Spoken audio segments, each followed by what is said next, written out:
Jeremy, thank you for coming to Peterborough. Thank you for showing how much you care. This whole campaign is about caring for the many, not just the few.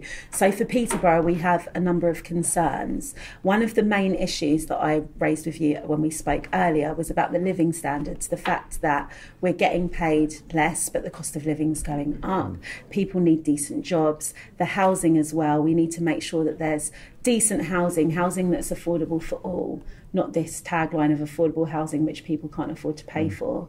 Also in Peterborough, crime's gone up.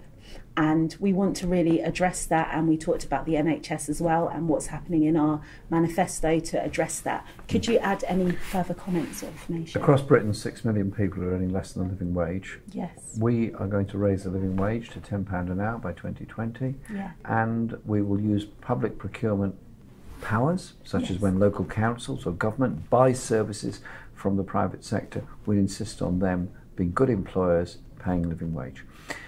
Secondly, locally, wages are lower, particularly in the rural areas, considerably lower than the UK average, and that has to be addressed, and it can only be addressed by a government that's prepared to intervene and pay a real living wage.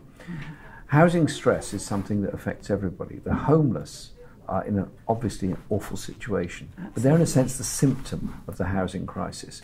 The cause of the housing crisis are far too high prices of purchasing, inability of young people to access mortgages. Secondly, very expensive private rented accommodation with 6 months assured short-hold tenancies which are not safe or secure for the people, and the lack of council house building. We've made it very clear in our manifesto we'll build 1 million homes during the Parliament, half of which will be council houses for social rent. And I'm very determined to achieve that, because if a child is growing up in a secure, clean, dry house with space to learn, space to play, space to develop themselves, they're going to do well. Exactly. But if you're in a private rented flat, paying through the nose, insecure and might move every 6 months, where's your sense of community and security going to be? Absolutely. So it's investing in people for the future. And you know what?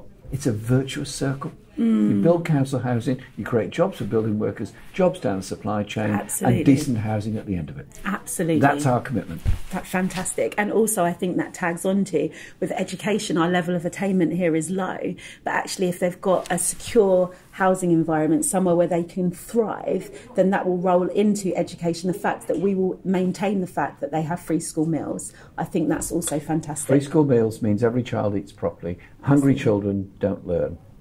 Properly fed, well nourished, excited, imaginative children learn well, do well. And you know what? We all benefit. Absolutely. Thank you so much, I think Jeremy. you should be the MP. Thank you.